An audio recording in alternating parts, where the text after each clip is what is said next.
আজকের এই রেসিপিটি সকলকে পাগল করে দেওয়ার উপযুক্ত একটা রেসিপি, কোথাও স্কিপ করবেন না, না হলে জীবনে অসাধারণ একটি রেসিপি মিস করে যাবেন। এই মালাই চপ মিষ্টিটা কত পারফেক্ট আর কত স্পঞ্জি হয়েছে দেখেন। সমস্ত রসটা এরকম চিপড়ে বের করে আবার রসের মধ্যে ছেড়ে দিলে যেমন মিষ্টি তেমন হয়ে যাবে।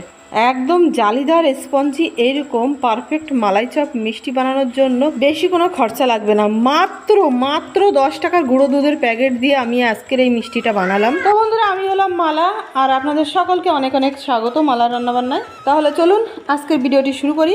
প্রথমেই আমি একটা নর্মাল টেম্পারেচারে থাকা ডিম ভেঙে নিলাম একটা বাটির মধ্যে, আর এই ডিমটা কাঁটা চামচের সাহায্যে ভালোভাবে গুলে নিলাম।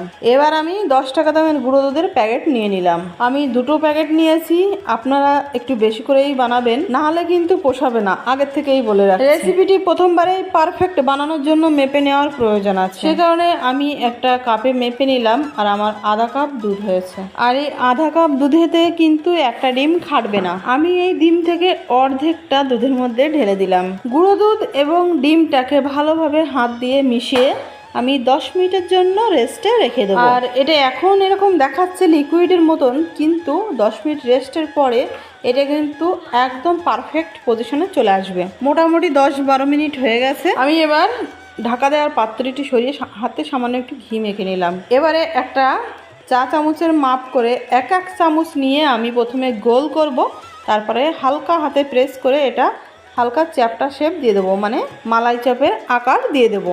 আমি সবগুলো এরকম শেপ দিয়ে নিলাম। আর এখানে আমার 9 পিস মিষ্টি হয়েছে। এগুলো ফুলে কিন্তু আরও ডবল হবে, চাইলে আর একটু ছোট সাইজের করতে পারেন, কিন্তু মালাই চপের আকার যত বড় হবে ততই সুন্দর লাগে, এতেও ভালো লাগে, দেখতেও ভালো লাগে। এখানে আমি 500 গরুর দুধ নিয়ে নিলাম। আপনারা চাইলে গুঁড়ো দুধের একটা প্যাকেট নিয়ে 500 গ্রাম জলের মধ্যে গুলে সেটা দিয়েও এই মালাইটা করতে পারেন। আমি 500 গ্রাম দুধের মধ্যে আরও 1 কাপ অর্থাৎ 250 দুধ দিয়ে দুধটা প্রথমে একটা উবাল করে নেব।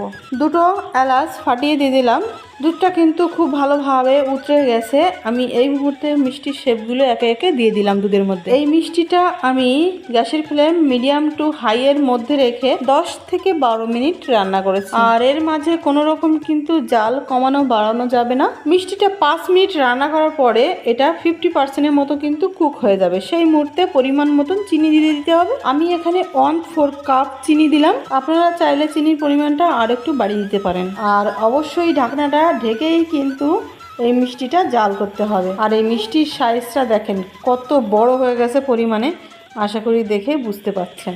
আর এই মিষ্টিটা এতটা অপূর্ব স্বাদের, 1-2 পিসে কিন্তু মন ভরবে না। এই ভিডিওটি দেখে বাড়িতে অন্তত একটা দিন মিষ্টিটা তৈরি করেন।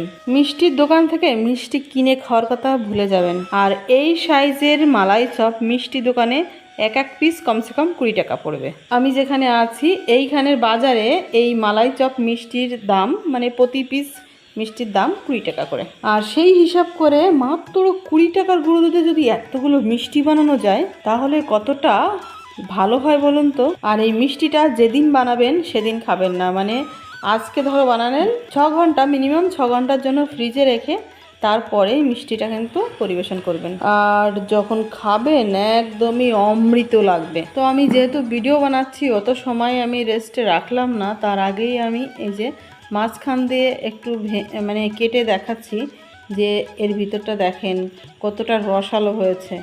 আর এটা এতটা স্পঞ্জি জালিদার, মানে কেউ বিশ্বাসই করতে পারবে না যে এতটা পারফেক্টভাবে বাড়িতেও মিষ্টি বানানো সম্ভব। তো বন্ধুরা, আজকের আমার এই রেসিপি ভিডিওটি আশা করি সকলের কাছে খুবই ভালো লেগেছে। ভালো লাগলে অবশ্যই ভিডিওটিকে লাইক, শেয়ার, সাবস্ক্রাইব করতে একদমই ভুলবেন না। আমি ফিরে আসছি নতুন একটা রেসিপি ভিডিও নিয়ে। ততক্ষণ সবাই খুব ভালো থাকবেন, সুস্থ থাকবেন।